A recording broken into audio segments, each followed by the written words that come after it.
could find love here, and well, I mean, the kind of love I want is not the one that I'll talk about later as being the type 1 or 2. It's the type 3 that's in the higher functions of the brain, and it relates to real human interactions, so it's not possible here. I'm about to move on, but I wanted to say that I left badminton. Of course I feel feelings of embarrassment and anger, and feel like I'm treated with such subhuman standards by a subhuman species. It's hard not to lose it.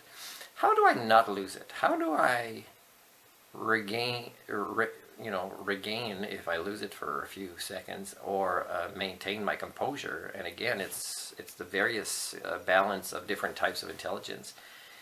And when I'm filming these blogs that you've seen in the gym, I know some people understand a little bit of English and things like that, and why do I not mind if they overhear? And I don't mind if they'd overhear in an entirely English-speaking country, because when they get to this point is I'm just going to just be an independent social scientist and study them as a failed species of silly Homo communia openly. And that's the way I live my life. I'm exactly who I say I am. And my standards and ethics and what I want to role model and what I believe in and what I want to offer is consistent. And I stand by it, and I don't have to regret anything or worry about what I said before if it matches what I'm saying now. I'm exactly who I say I am based on my code of ethics. And if people have a problem with that, challenge me to a public debate, even take me to court, even have high officials question me or interrogate me. I don't mind, because I'm exactly who I say I am very consistently. So when I left, I saw the lady that has been friends with me, that I had some chicken with, and her husband last night, who told me about the club. And I think she understood I'm apologizing because I have to give a complaint. I'm not sure if she understands as much as her husband does. But I will send them an email and translate it into Korean. But she must know, right? She was there tonight, right? She sees that I'm sitting a long time, and if they would have asked me to play at the last minute out of pity, I might have, and then I would have put my bicycle helmet on, because I've been putting layer after layer every 15 minutes because it's freezing in there. It was about 5 degrees Celsius during the day today, but there was a lot of humidity in the air, and now it's not, it's kind of sickening a little bit to have it get colder with that humidity. So it's the kind of climate where people get more of the colds. I'm going to be all right, because I'm good at reading my body, and when it needs more liquid or naps or less talking for my throat and things like that, it becomes vulnerable to more infections. So like I would have liked to sing today and record another song, but I couldn't because I started feeling my throat. Now another way that I can demonstrate that I deserve the title of Dr. HUMANICS, although I've retired it because, they've pretty much forced me to just be Captain Accountability here. And it is because I've rebuilt my brain from depressions or anxiety, from being in a fetal position like a whole year in bed kind of stuff. I've rebuilt it, and it's become easier and easier for me to go there and rebuild it and overcome one of the biggest challenges to program your brain. And I was born in a culture where there was no humanity to help me become human, but at least I know what human is now, and I know how to program my brain and keep fixing it. Except that a few years ago I said, okay, no more depressions. I've overcome those challenges of recovering from that. Now tonight I'll probably drink a little bit of wine. Now I've never been drunk, and I still will never be drunk. And although I feel I deserve it, and I used to say, well, an alcoholic would drink by themselves, there's no special occasion, social gathering or whatever. And for me, it takes me a while to drink, a bottle of wine.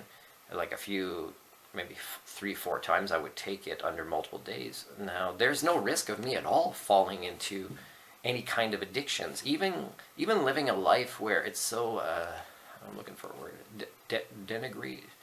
I can't remember the word I'm looking for right now, but when I'm sitting there, right, and I know people are kind of talking about me, and they don't realize that I can read a lot of nonverbals, and I can guess, and I can pick up tones, and I hear my name once in a while, or Canada, or whatever you know, it's a horrible form of disrespect, and it's everywhere around the world, and it's mostly born from the intellectual laziness, the HSD, but also the monetary paradigm and nationalism kind of mental illness, as if everybody, including me, has agreed to play a Monopoly game, and their kids too, that they're, you know, abusing in this way to prepare them for a Monopoly game that's about to have everybody lose pretty quickly in the next maybe 10 to 15 years here.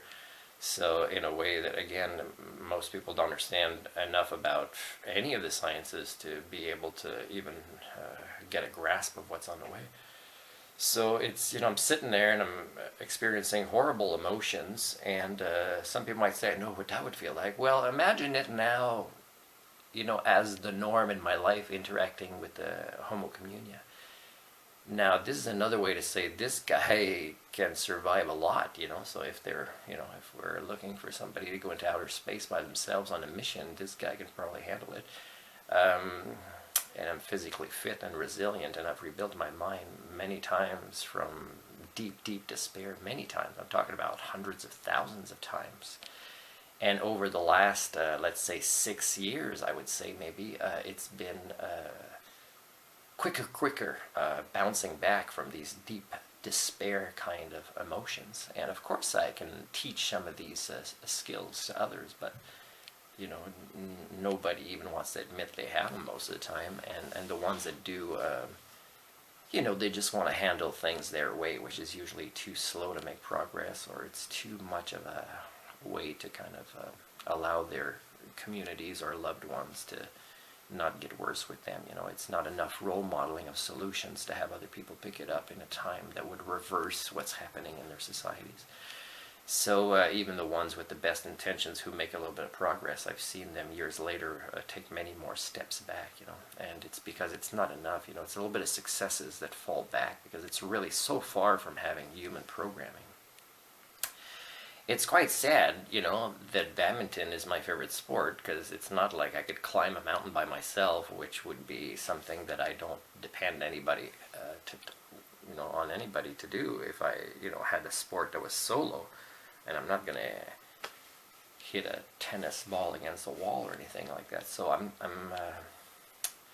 I can't afford one of those machines that shoots the bird at you and things like that. But there's also a social element I've wanted to do. Some of the things, you know, I would have put the helmet on tonight to demonstrate that I will embarrass myself just to role model to you, or to show you what it feels like to be among you, and to be judged as inferior, when for me, you know, you won't convince me I'm the inferior one. I kind of know the difference between right and wrong, and your kids know too, but you're teaching them that it's okay to be like this. And the boy today, when I talked to him at the end and I kind of explained to him, I said, and I can tell that he's making less efforts, and the girl didn't make any efforts to talk to me, and it's not like I did anything wrong. It's the parents, like the mother maybe of the girl, maybe once saw that I was assertive, funny, or you know, I had a personality of fun, but also of expressiveness, and she might have, I don't know, they might be telling the kids, and eventually they do this, convincing themselves of the BS that they're protecting the kids, when really they're protecting themselves, right? They don't want to disconnect between them and the kids. It's kind of their immortality is to live through their kids. And so much of this is happening even in my own immediate family, where I could have helped my niece and nephew a lot by offering to have them spend March break or the summer with me, and help what was happening that I could see was getting worse up here. Is I know parents are more and more becoming friends with their kids because they're trying to not be alone, and they know that they're going to be alone, and they kind of want to like find ways to make their kids not evolve too much away from them. And it's a form of, again, positive socio-cybernetic feedback loop. It adds to the problem of devolving the species, because while they get worse with their intellectual laziness, the parents, the doctors, the educators, the counselors, they're getting so much worse that they're passing on their illness and their intellectual laziness to their kids, and because they're a fear of being alone when they're older, or you know, and the right thing to do, and I've had to criticize some family members for this, is to sometime, if a kid wants to go, let him go. It's better for them. You'd be a better parent to not keep them in an unhealthy community or things like that. If any of my students in the future contact me and say it's an evolutionary cultural dead end in this small town on Vancouver Island, I would say yes, you've had one of the smartest thoughts of your life. Go with it, and go somewhere else. And even if it's worse, at least you will have challenges that you'll have to overcome. You will learn things, and you will learn about yourself, but you will not become a generic clone of your parents in a way that is not even worse, because you might not even reach what they reached when they had more adversity to overcome, but you might be so far from what is needed in your own generation that, yeah, I wouldn't want to be you, and yet I care. And it's like, oh man, it's hard to know these things that have been easy to predict that are happening, but I'd still welcome any of my students contact me in the future if they develop enough self-advocacy to do things like this. So it's very sad for me. So I have to start giving complaints. Like I've been procrastinating on giving the complaint about the place where Hamper Sandy and the other animals have been mistreated.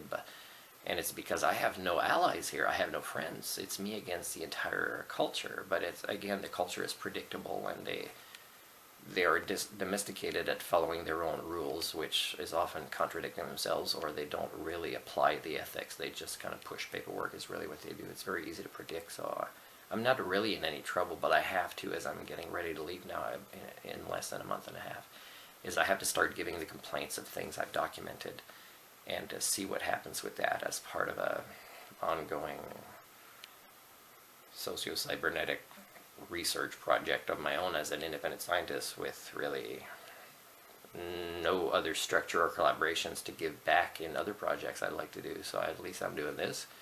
It's keeping me sane, although people think you must go insane. No. I have so much documentation to prove that I am happy with my behaviors, and I know where I stand, and I know the difference between right and wrong, and I know who is wrong or right, that there's nothing that I would be in. I wish my life was videotaped every day, really. So all the documentation I have, it keeps me sane. People would say, why would you want to film this? You'd get in so much trouble. No, it's the other way around. It's a way to fight paranoia when I can prove. Because one way to test paranoia is ask, hey, did you say this? Or did I read your face wrong?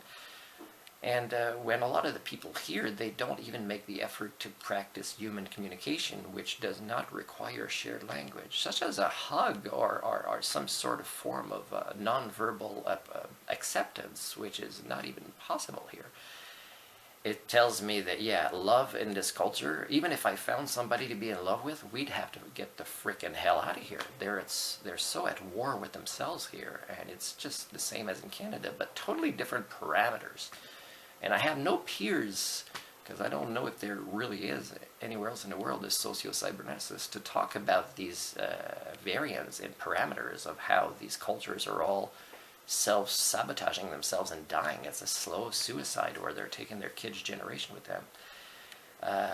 Because if I had somebody to talk to, then I could get into the other explanations of why it's going so fast, faster than my theory of HSD has been able to predict for a few years. It's accurate, but it's not explaining how fast the devolving of the Homo communia, you guys, the common man, woman of the day, are devolving, and still want to cling to your chauvinism and the belief that you've achieved civilization, and that if you apply one tiny little solution, which is going to be one step forward while the rest of your behaviors are doing 9 steps back, it's okay. You'll still be able to feel good about yourselves. And man, what you're doing to your kids, it's like, it's like you don't need to go to hell after you die, because you're pretty much creating this for your kids.